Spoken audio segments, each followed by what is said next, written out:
La quatrième guerre corporatiste. Dans les années 2020, Night City est une cité qui prospère, qui embrasse enfin le rêve de son créateur, Richard Knight, qui est celui d'être une ville à la pointe de la technologie, symbolisant la richesse et la croissance économique.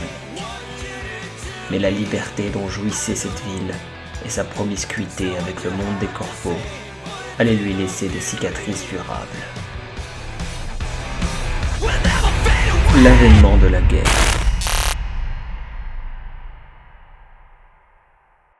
En 2021, une corporation du nom de IHAG fait faillite.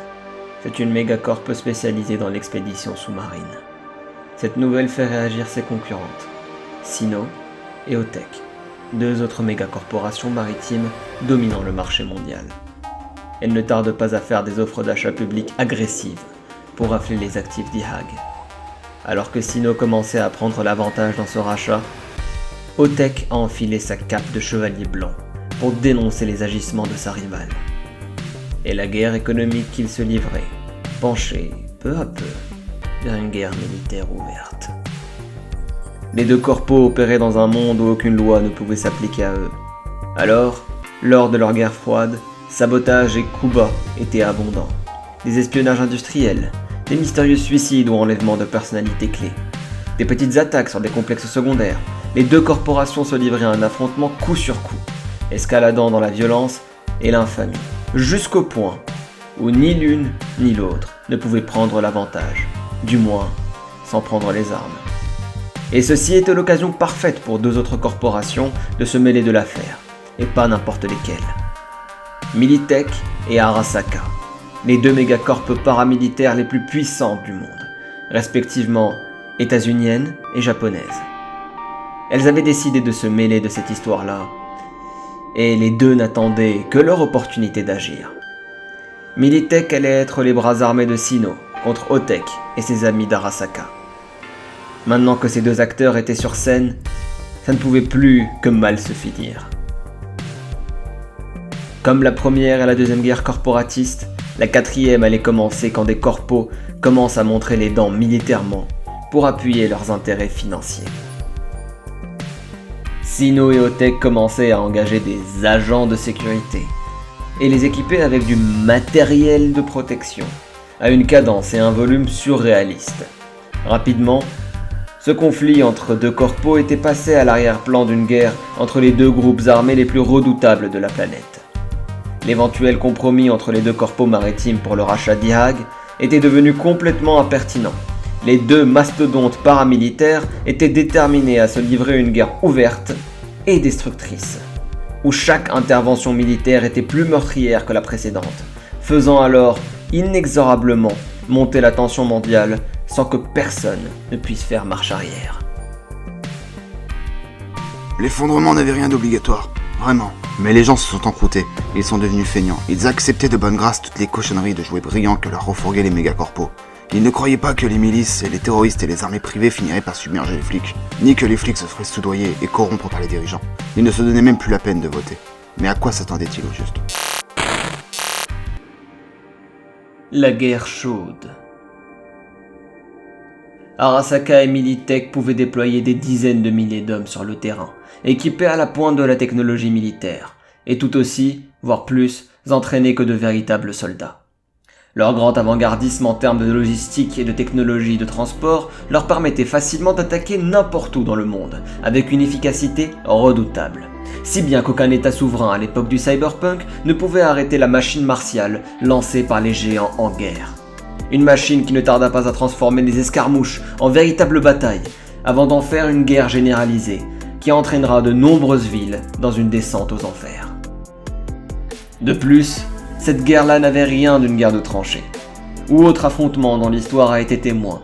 Là où une analyse poussée était nécessaire pour déterminer qui ressortait gagnant d'une bataille, en essayant de déterminer les objectifs atteints par une armée ou pas, ici les massacres s'abattaient comme un courroux divin partout dans le monde. Des légions de destruction mobile qui amènent la désolation sans préavis, grâce aux Na'vi, une sorte de voiture volante, et aux Panzer développés par les deux camps. Cela dit, Là où cela constituait la majeure partie de leur attirail au début de la guerre, les acteurs du conflit ne manquèrent pas d'ajouter leur sel sur cette hécatombe, en déployant en masse pour la première fois des ACPA, des armures de combat blindées et armées, ainsi que des cyborgs de combat, des drones tueurs et autres avions de chasse qui ne faisaient qu'une bouchée de l'infanterie. Ajoutez à cela une terrible force de frappe chirurgicale à partir d'une artillerie orbitale high-tech et vous obtiendrez la recette pour causer un massacre sans nom. Cette guerre avait atteint un niveau de brutalité inouï, en s'attaquant délibérément à des sites d'énergie, des usines, des aéroports et des spatioports, ainsi que des mines et des banques dans les pays en développement, jugeant que ces cibles étaient légitimes compte tenu de l'ampleur qu'avait pris le conflit. Un autre enjeu était de bloquer le ravitaillement maritime de son concurrent.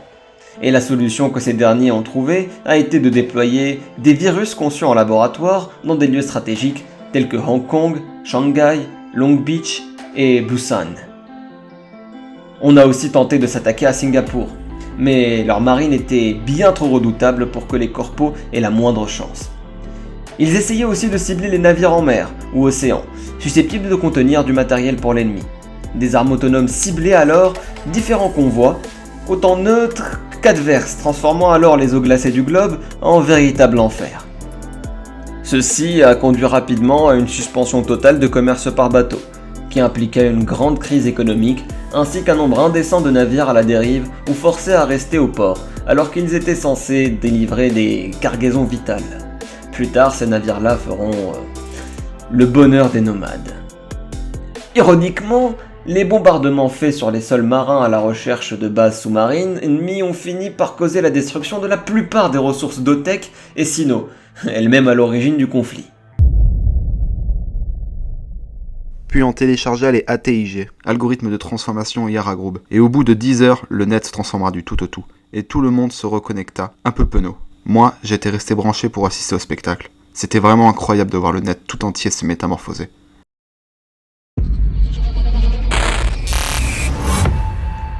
La guerre sur le net. Maintenant que la guerre avait investi les terres, les eaux et les cieux, il fallait qu'elle s'attaque au net. Une guerre virtuelle de l'information et de la reconnaissance. Arasaka avait à leur disposition le programme Soul Killer, un programme créé par la netrunner légendaire Altira Cunningham, plus connu sous le nom d'Alt Cunningham. Ce programme était capable de créer une version digitale de la conscience de celui qu'il ciblait en le tuant au passage.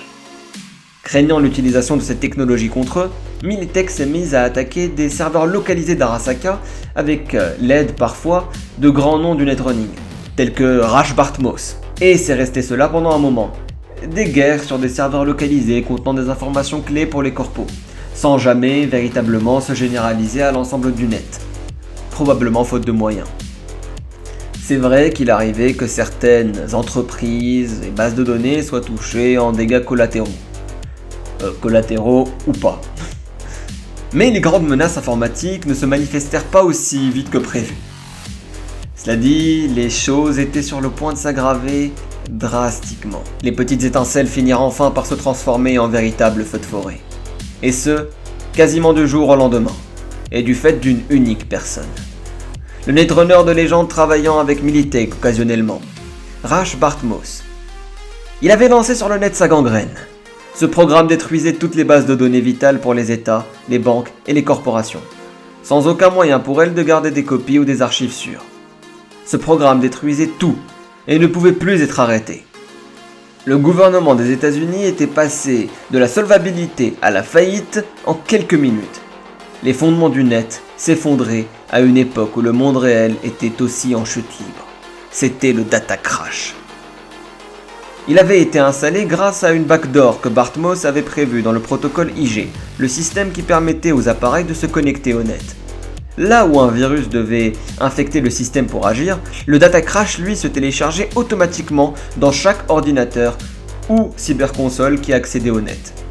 De ce fait, personne n'avait la moindre chance d'endiguer l'effet de cette épidémie. Pas même Curtis le Magnifique, qui était le directeur de la Netwatch, l'équivalent d'une cyberpolice. La seule solution visible à ce moment-là serait de retirer le système d'exploitation de chaque ordinateur et cyberdeck du monde.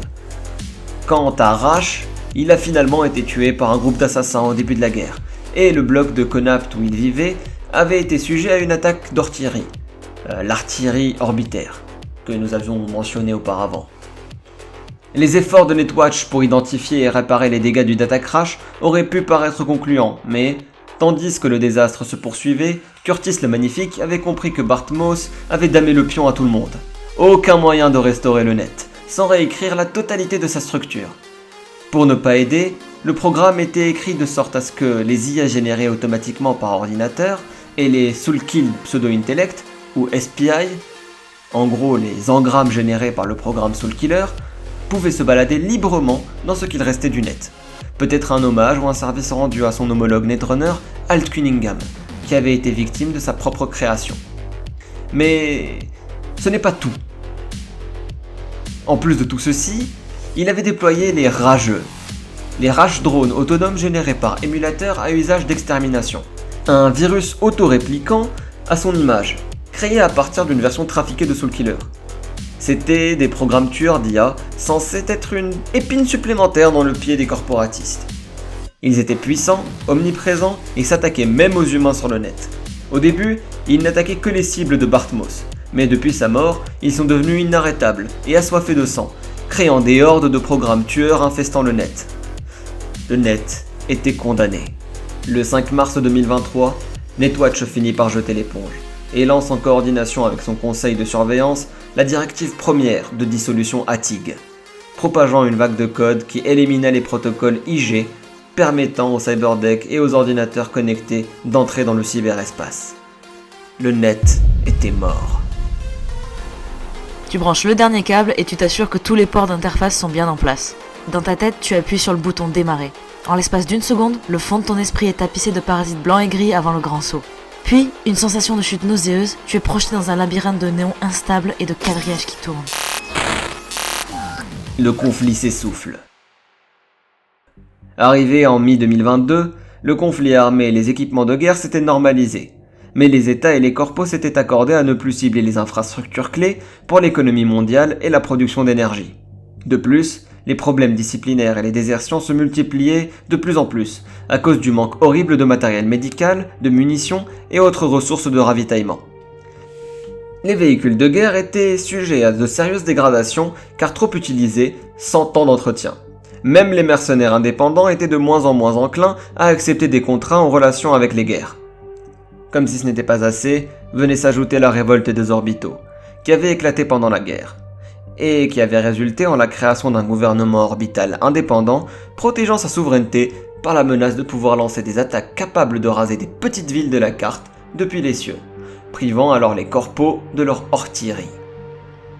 De plus, en octobre 2023, les États se remêlent de la guerre, avec la ferme intention d'y mettre fin en coupant l'herbe sous le pied des corpos financièrement et juridiquement. Des actes et des déclarations ont commencé à rejeter la liberté inconditionnelle des corporations à se livrer des guerres. Ensuite, l'Union européenne a déployé des troupes de plus en plus importantes sur des sites importants pour repousser les armées corporatistes hors du monde civilisé, forçant alors les dernières batailles à avoir lieu dans des endroits plus reculés et moins défendus. Mais à ce moment-là de la guerre, l'intervention des gouvernements signait presque toujours l'arrêt des hostilités, que ce soit par forfait ou par extermination des rangs corporatistes. Bien que fatigués, les corpos arrivaient encore à escalader dans la violence, et ce particulièrement en Amérique, où les États désunis rechignaient à coopérer entre eux. En effet, après s'être livrés de longues guerres afin d'appuyer leur nature de cités-États, voir un ancien ennemi intervenir dans son territoire militairement était simplement impensable, même s'il s'agissait de repousser les corporatistes. L'Holocauste de Night City ne tarda alors pas à suivre. Je me souviens du jour où mon monde a basculé du tout au tout. Je comprenais vaguement que c'était la guerre, mais tout ça paraissait si éloigné. Mon père refusait systématiquement d'en parler. Et puis voilà que soudain, il avait disparu, comme mon monde, comme la ville où j'avais grandi. Tout avait disparu. Et c'était notre faute. La fin de la guerre. Le 20 août 2023, des troupes d'origine inconnue firent exploser une bombe nucléaire de poche aux derniers étages des tours d'Arasaka. Certains accusaient Militech de vouloir détruire son rival de jamais. D'autres, Arasaka de jouer la politique de terre brûlée pour protéger son QG. La vérité semblait, cela dit, être ailleurs. Mais c'est une histoire pour une autre fois. Quoi qu'il en soit, cette tragédie était la dernière goutte. Quelques heures plus tard, la présidente des États-Unis, Elizabeth Kress, nationalise Militech et place la société sous le contrôle de l'armée tout en bannissant les troupes d'Arasaka hors du territoire, en menaçant, si désobéissance, d'une attaque sur leur QG à Tokyo. Beaucoup d'autres nations n'ont pas tardé à suivre l'exemple en nationalisant ou prohibant les actifs des deux participants à la guerre. La guerre était finie, mais il fallait encore en subir les conséquences. Merci à toutes et à tous d'avoir suivi cette vidéo. Si vous voulez en savoir plus, n'hésitez pas à vous abonner à la chaîne. On est encore débutant, donc un petit like ne fera pas de mal pour nous donner un peu plus de visibilité. Vous pouvez aussi nous rejoindre sur Twitch, je vous laisse les liens en description. Et si vous pouvez partager cette vidéo, c'est le meilleur don que vous pouvez nous faire. Merci beaucoup et on se retrouve, j'en suis sûr, très très vite.